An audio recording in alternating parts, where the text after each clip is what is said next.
திருச்சிற்றம்பலம். தென்னாருடைய சிவனையை போற்றி, எந்நாட்டவருக்கும் இறைவா போற்றி. அனைவருக்கும் வணக்கம். நாம 2024ஆம் ஆண்டு சனி பகவானுடைய வக்ர பயிற்சி பலன்களை பத்தி தான் நம்ம முழுமையா இந்த வீடியோல பார்க்கலாம். சனி பகவான் ஜூன் மாதம் 29ஆம் தேதியிலிருந்து நவம்பர் மாதம் 15ஆம் தேதி வரைக்கும் வக்ரமாகிறார். அதாவது கும்ப வீட்டிலிருந்து மறுபடியும் மகர வீட்டுக்கு ரிவர்ஸ் வருகிறார். உங்க ஜாதகத்துல சனி பகவான் அப்படின்னு போட்டு ஆர் வி அல்லது வா அப்படின்னு போட்டிருந்தாங்கன்னா உங்க ஜாதகத்துல சனி பகவான் வக்ரமாயிருக்காருன்னு அர்த்தம். உங்க ஜாதகத்துல சனி வக்ரமா இருந்தா நிச்சயமாக இது ஒரு யோக காலங்களாக இருக்கும். சனி வக்ரம் இல்லைன்னா ஓரளவுக்கு கவனமா இருங்க அப்படிங்கறதையும் தெரிஞ்சுக்கோங்க. சனியே வக்ரமாகிறார் அப்படின்னு பாத்துட்டீங்கன்னா முற்பிரிவில நீங்க யாருக்கும் தொழிலை கத்து கொடுக்காம இருக்கிறது, வேலையை கொடுத்துட்டு அதற்குண்டான ஊதியத்தை கொடுக்காம இருக்கிறது, தாய் தந்தையரை கவனிக்காம இருக்கிறது, அதே போல ஊனமுற்றோர்கள் முதியோர்களோட சாபத்தை வாங்குறதுனால இந்த பிரிவுல சனி வக்ரமாகிறார். அப்ப சனி வக்ரம் ஆனாலே நீங்க அதற்குண்டான இந்த மாதிரி ஒரு நன்மைகளை, இப்ப நான் சொன்னேன் இல்லைங்களா, இந்த விஷயத்துல நன்மைகளை செய்தால் மட்டுமே அந்த வக்ரத்திற்குண்டான அந்த பாவ கர்ம மூட்டை குறையும். ஒண்ணு. ரெண்டாவது, ஜூன் மாதம் 29ஆம் தேதியிலிருந்து நவம்பர் மாதம் 15ஆம் தேதி வரைக்கும் பிறக்கக்கூடிய குழந்தைகள் எல்லாத்துக்குமே சனி வக்ரமாக தான் இருப்பார்.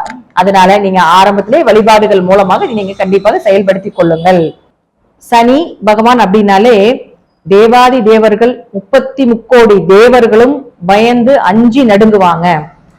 சிவபெருமானே இளைய சனி காலகட்டங்கள்ல ஓடி ஒளிந்த காலம் அப்படிங்கிறது நமக்கு எல்லாத்துக்குமே தெரியும். மறுபடியும் அன்னபூரணி கிட்ட அன்னம் வாங்கிதான் அவருடைய அந்த தரித்திரத்தை நீக்கி கொண்டார் அப்படிங்கிறது உண்மை. அதனால நீங்களும் இந்த சனி பகவானுடைய வக்ர காலத்துல கொஞ்சம் கவனமாக இருந்து செயல்படுத்தி கொள்ளுங்கள். சனி வக்ரம் ஆனாலே கோபமாகிறார் அப்படிங்கிறது அமைப்பு. ஏன்னா இங்க இருந்தாலும் அவர் இங்கதான் இருப்பார். ஆனாலும் இங்க வரும்போது அவருடைய கோப பார்வை எல்லாத்து மேல படும் பொழுது நீங்க எந்தெந்த இடத்தை இந்த ஸ்டார் போட்டிருக்கக்கூடிய கட்டத்துல என்னென்ன கிரகங்கள் இருக்கோ அந்த இடத்தில் இருக்கக்கூடிய உறவுகள் மூலமாகவும் அந்த இடத்தில் இருக்கக்கூடிய பாவகங்கள் மூலமாகவும் ஒரு பாதிப்பையும் ஒரு அனுபவத்தையும் நிச்சயமாக ஏற்படுத்தி கொடுத்து விட்டு தான் போவார். சனி தொழில்காரகன் அப்படிங்கிறதுனால யாருடைய ஜாதகத்துல சனி வக்ரமாகுதோ கடுமையா உழைப்பீங்க, ஆனா அதற்குண்டான ஊதியம் கிடைக்காது. அதே போல இப்ப பிறக்கக்கூடிய குழந்தைகளுக்கும் அதே போல அமைப்பு தான். சோ உங்களுக்கு மூளை செலவை மட்டும்தான், உங்க மூளைக்கு தான் வேலை. நீங்க கடினமா உழைப்ப போட்டீங்கன்னா உங்களுக்கு பெயர் புகழ் மதிப்பு அதற்குண்டான ஒரு ஊதியமும் நிச்சயமா கொடுக்க மாட்டாங்க. நீங்க முதல்லயே இதற்குண்டான சாபத்தை வாங்கினதுனால இது இப்படிதான் இருக்கும் அப்படிங்கறத தெரிஞ்சுட்டு உங்களுக்கு இப்ப ஒவ்வொரு ராசிக்கும் எந்த மாதிரி சனி பகவான் பலனை கொடுப்பாரு, இறுதியாக அதற்குண்டான பரிகாரங்கள் என்ன செய்தால் சனி பகவான் பிரீத்தி ஆவாரு அப்படிங்கறதை நாம இப்போ ஒரு ராசி மூலமாக நம்ம பார்க்கலாம். ரிஷப ராசிக்குண்டான சனி பகவானுடைய வக்ர பயிற்சி பலன்களை பத்தி பார்க்கலாம். இது உங்களுடைய ராசி. உங்களுடைய ராசியிலே குரு பகவான் இருக்கிறார். இப்ப ரிஷப ராசியை பொறுத்த வரைக்கும் பாத்தீங்கன்னா 10ஆம் இடம் அப்படின்னு சொல்லக்கூடிய கர்மஸ்தானத்துல சனி பகவான் இருக்கிறார். பொதுவா கர்மஸ்தானம் அப்படின்னாலும் அது தொழில் ஸ்தானம்னு சொல்றோம். அப்ப அந்த இடத்துல சனி இருக்கும் பொழுது தொழில் வளர்ச்சி, உங்களுக்கு உண்டான தொழில் என்ன, தொழிலை எப்படி ஹேண்டில் பண்ணணும், ஒரு தொழிலை விட்டு தொழில் மாற்றக்கூடிய ஒரு சூழ்நிலைகள் இதெல்லாமே கொடுத்திருப்பார். இப்போ வக்ரமாகிறார். அப்போ வக்ரமாகும் பொழுது இது ரெண்டா பிரிக்கணும். ஒன்னா சனி வக்ரமான ஜாதகம், இன்னொன்னு சனி வக்ரம் இல்லாத ஜாதகம். உங்களுக்கு சனி வக்ரமா இருக்குதான்னு பாருங்க. அப்போ சனி வக்ரமாக இருந்தால் இந்த காலகட்டங்கள்ல பாத்துட்டீங்கன்னா மிகப்பெரிய தொழில் வளர்ச்சியை கொடுத்து விடுவார். அதே போல நல்ல லாபங்களை கொடுக்கக்கூடிய ஒரு அமைப்பை ஏற்படுத்தி கொடுத்து விடும். நிறைய தான தர்மங்கள், கோவில் வழிபாடு, ஆன்மீக செலவுகள், அன்னதானம், இது போல நிறைய விஷயங்கள் செய்யக்கூடிய ஒரு அமைப்பையும் நிச்சயமாக ஏற்படுத்தி கொடுத்து விடும். அதே போல பாருங்க, அடுத்தது அப்படியே 9ஆம் வீட்டுக்கு என்ட்ரி ஆவார். அப்போ 9ஆம் வீட்டுக்கு என்ட்ரி ஆகிறது 9ஆம் இடம் அப்படிங்கிறது தந்தை ஸ்தானம் சொல்றோம். அப்போ தந்தைக்கும் உங்களுக்கும் முதல்ல கருத்து வேறுபாடுகள் இருந்துட்டு இருக்கும். சனி வக்ரமாக இருந்தால் நிச்சயமாக ரிஷபராசிக்காரர்களுக்கு தந்தைக்கும் உங்களுக்கும் கருத்து வேறுபாடுகள் உண்டு. அப்ப அந்த கருத்து வேறுபாடுகள் எல்லாம் விலகும். உயர்கல்வி படிக்கக்கூடிய ஒரு அமைப்பை நிச்சயமாக ஏற்படுத்தி கொடுப்பார். அது மட்டும் இல்லாம பாருங்க, சனி இங்க இருந்து 11ஆம் இடத்தில் இருக்கக்கூடிய ராகுவை பார்க்கறதுனால மிகப்பெரிய லாபத்தையும் அதாவது ஒரு லாட்ரி பண்றீங்க, ஒரு ஷேர் மார்க்கெட், இது போல ஏதாவது விஷயத்துல நீங்க பண்ணிட்டு இருந்தீங்கன்னா இதுல ஒரு மிகப்பெரிய ஒரு ஜாக்பாட்டையும் ஏற்படுத்தி கொடுத்து விடுவார். 9ஆம் இடம் அப்படின்னு பாத்துட்டீங்கன்னா பூர்வீக சொத்தை சொல்லக்கூடிய ஒரு அமைப்பு. அப்ப பூர்வீக சொத்தெல்லாம் பிரச்சனையா இருக்குது, அப்பா சொத்து தரமாட்டேங்கிறாரு, அல்லது பூர்வீக ஊரை விட்டு வெளியே போலான் இருக்கோம் அப்படின்னு நினைச்சீங்கன்னா இந்த காலகட்டங்கள்ல இந்த மாதிரி விஷயங்களை நீங்க மூவ் பண்ணீங்கன்னா கண்டிப்பாக நடப்பதற்குண்டான வாய்ப்புகள் உண்டு. ஏதாவது ஒரு வழிவகையில நிச்சயமாக ஒரு 3வது மனிதர் மூலமாக இந்த சனி பகவான் உங்களுக்கு இந்த காலகட்டங்கள்ல இந்த சொத்து சார்ந்த பிரச்சனைகளுக்கு ஒரு நிவர்த்தியை ஏற்படுத்தி கொடுத்து விடுவார். 9ஆம் இடம் அப்படிங்கிறது கோவில் கட்டுமான பணி, அதே போல உங்களுடைய குரு, அதே போல உங்களுடைய குருவினுடைய செயல்கள், நல்ல குரு அமைவது, இதெல்லாமே 9 தான். இது எல்லாமே உங்களுக்கு கிடைக்காம இருக்குதுன்னா சனி வக்ரமான ஜாதகர்களுக்கு இதெல்லாமே கிடைக்கும். அடுத்தது சனி வக்ரம் இல்லாத ஜாதகர்களுக்கு நீங்க பெரியதாக எதுவும் இன்வெஸ்ட்மெண்ட் பண்ண வேண்டாம். தொழில் சார்ந்த விஷயங்கள்ல என்ன போகுதோ அது கண்டிப்பாக ஒரு நல்ல விஷயமா தான் இருக்கும் அப்படிங்கறத மனசுல தெரிஞ்சுக்கிட்டு நீங்க என்ன இருக்கோ அதை கொண்டு போனீங்கனாலே போதும். சொந்த தொழில் பண்ணிட்டு இருந்தாலும் சரி, நீங்க வேலைக்கு போயிட்டு இருந்தீங்கனாலும் சரி, இந்த காலகட்டங்கள்ல கொஞ்சம் பிரச்சனைகள் நீங்க சந்திச்சீங்கன்னா ஒரு 5 மாத காலங்கள் தான், ஒரு 4 மாத காலத்துல இந்த பிரச்சனைகள் சரியாயிரும் அப்படின்னு நினைச்சுக்கிட்டு என்ன இருக்குதோ அதை வச்சு மூவ் பண்ணீங்கன்னா பெரிய அளவுக்கு இந்த சனி பகவான் பிரச்சனைகளை கொடுப்பது இல்லை. அதே போல பூர்வீகம் சார்ந்த சொத்துக்கள் இதெல்லாமே இப்ப மூவ் பண்ணாதீங்க. பண்ணுனீங்கன்னா பின்னாடி அடி உங்களுக்கு தான் விழப்போகுது. தந்தை சார்ந்த சொத்துக்கள், உயர்கல்வி சார்ந்த படிப்புகள், அதே போல உங்களுக்கு நல்ல குரு அமைவது, இதெல்லாமே கொஞ்சம் யோசிச்சு சிந்திச்சு செயலாற்ற வேண்டும். 9ஆம் இடம் அப்படிங்கிறது கோவில் கட்டுமான பணி.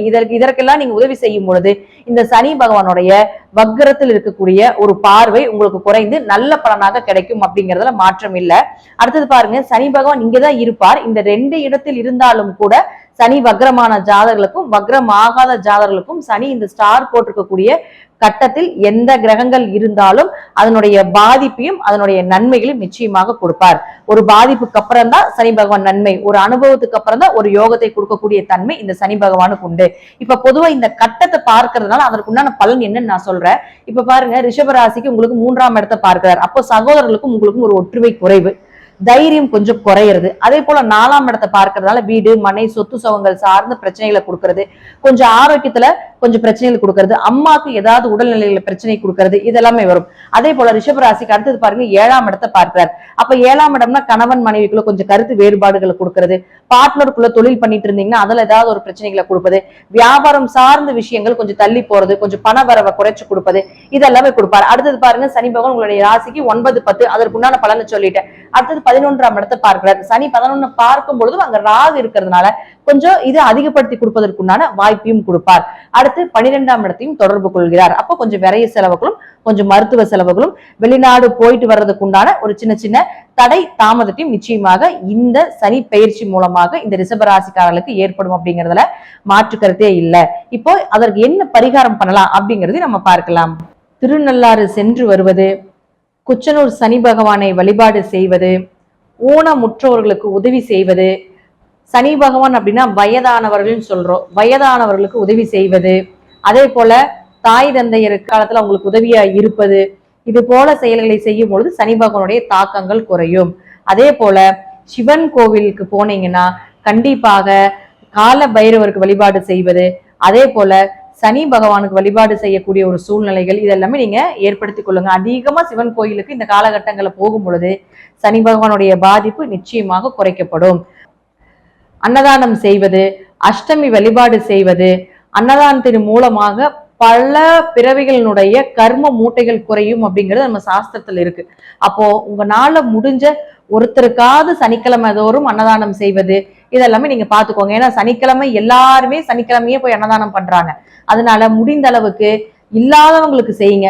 இப்ப நம்ம பாத்துட்டோம்னா கோயிலுக்கு வெளியே ஒரு 10 பேர் இருந்தாங்கன்னா 10 பேர் 10 பேக்கெட் வச்சிருக்காங்க, அடுத்த நாள் காலையில நிறைய வேஸ்டேஜ் தான் ஆகுது. அதனால இல்லாதவங்களுக்கு கொடுப்பது, உங்க பக்கத்து வீட்டுக்காரங்க, மாசமாக இருக்கக்கூடிய பெண்களுக்கு கொடுப்பது, ரொம்ப ஏழையா இருக்காங்க அவர்களுக்கு ஏதாவது ஒரு பண உதவி செய்வது, இதெல்லாமே சனி பகவானுடைய தாக்கத்தை முற்றிலும் குறைத்து கொடுக்கக்கூடிய ஒரு பரிகாரமாக நிச்சயமாக செயல்படும். இந்த வழிபாடுகள் எல்லாமே செய்யும் பொழுது சனி பகவான் நிச்சயமாக உங்களுக்கு பெரிய அளவுக்கு பாதிப்புகளை கொடுக்க மாட்டார். நன்றி. மீண்டும் ஒரு நல்ல பதிவுல சந்திக்கலாம். திருச்சிற்றம்பலம், தில்லையம்பலம், ஸ்ரீ நரசிம்மர் திருவடிகளே சரணம். ஸ்ரீ குபேரன் டிவியை பார்த்தமைக்கு நன்றிகள். மேலும் இது போன்ற தகவல்களை தெரிந்து கொள்ள ஸ்ரீ குபேரன் டிவியை சப்ஸ்கிரைப் செய்யுங்கள். மறக்காமல் பெல் ஐக்கானை கிளிக் செய்யுங்கள்.